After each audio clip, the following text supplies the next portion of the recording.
Hold up. Okay, this I never even wanted to tell because it's just so embarrassing for you, David. But you told everybody you were depressed back then. We have a group text. You told everybody you were going through stuff and you just wanted to meet up and talk and get everybody back together. I wanted to go there and talk to you. You sit us all down in a circle and you say the same you started this video off with, that bullshit pitch. Guys, I love just making videos and making people laugh. And then he pulls out his camera. It would be so easy for Dobrik to resolve this if he would just say the right thing, but he just refuses to do it.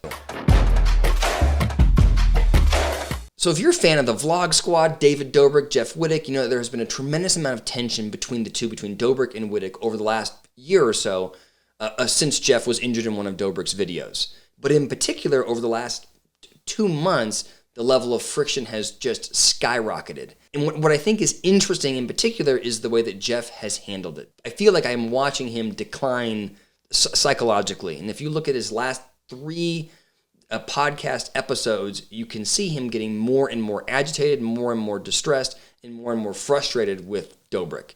So that's why I want to talk about what's going on with Jeff psychologically. Why is this happening? And 2, what could Dobrik do to help resolve the situation? So first, what's going on with Jeff? So there's a lot of things that he's struggling with. Like, right, there's the obvious of he has damaged his eye to the extent that I think they said, I read he's had 9 different surgeries on his eye and will have to annually be going in for more and more procedures. Like, his lifestyle has changed dramatically.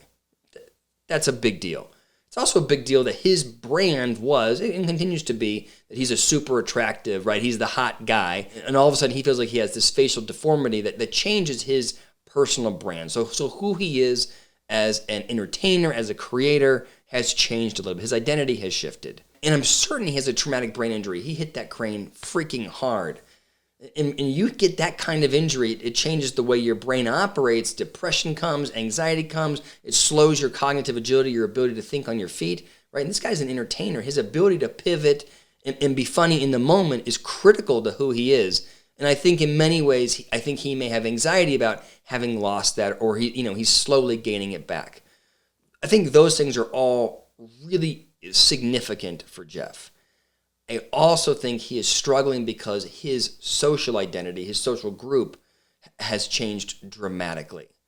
So one of the unique characteristics of the Vlog Squad is that you have this group of creators, all of whom seem like they're best friends. That's the vibe of the show. It's bit after bit after bit, and everybody's laughing and having a great time.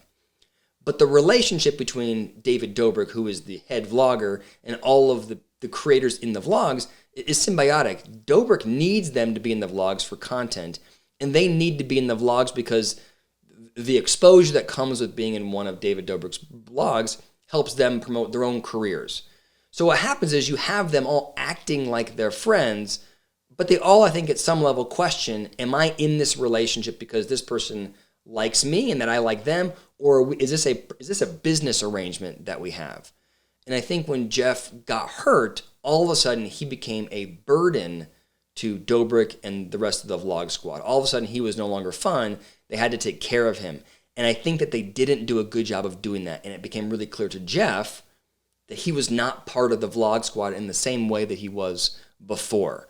And you can see this as when Jeff describes his frustration, he's complaining about things like not about, David injured me for life and he's the devil for doing that. He's saying David's a sociopath because he doesn't text me after surgery. He goes on vacation without checking on me. He's ignoring me. He's not helping me promote my career.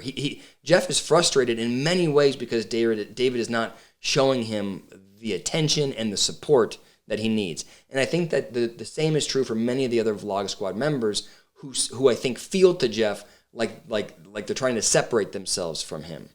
And I think on the part of the Vlog Squad, Jeff's hard to be around because he can't be fun and happy and all these things like he used to be, right? He's struggling with a very real injury. So you see this sort of split between them, and I don't think that either side really knows how to handle it.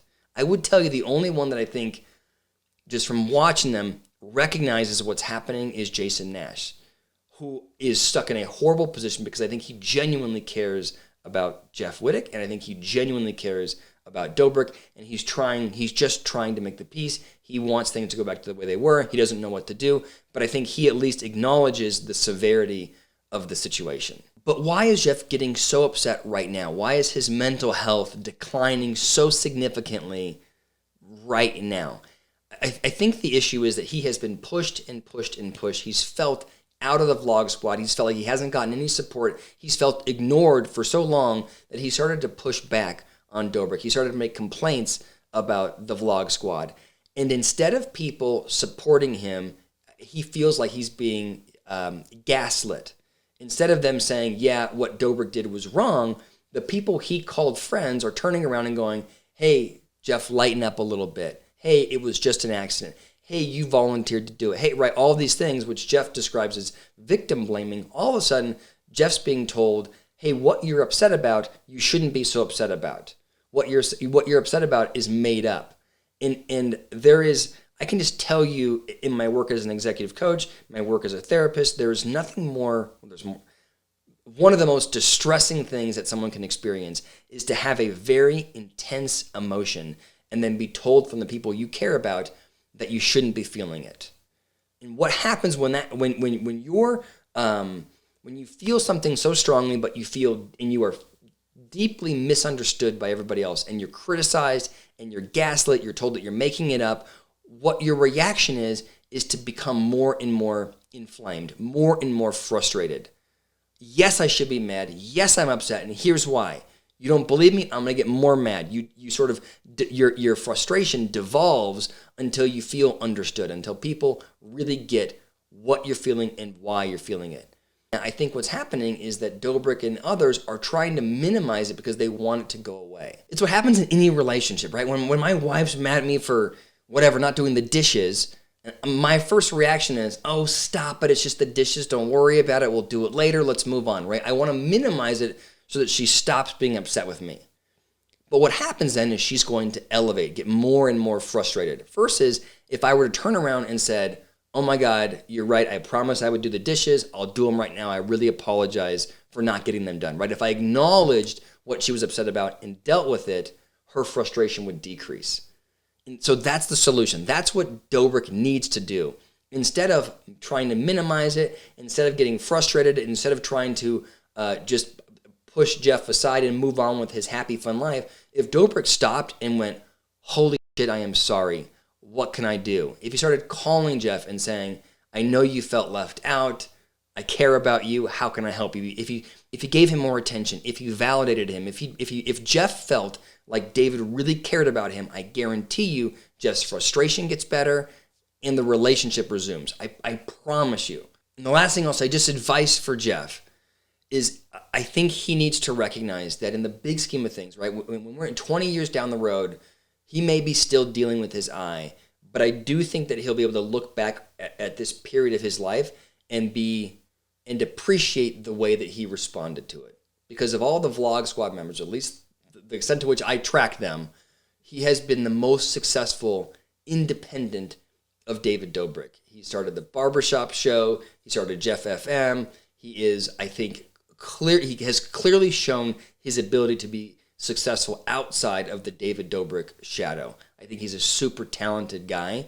The sooner he can appreciate the distress, acknowledge it, and appreciate it, and then look forward for the future, the better off he'll be. Thank you for watching. If you liked it, please hit the like button, subscribe, all those things. I'll link a cool video here, which the YouTube algorithm says that you're going to like. Or you can check out my new channel over here, which is about psychology in general. Different format than this, but I think you'll find it interesting. Check it out. All right, thanks for watching.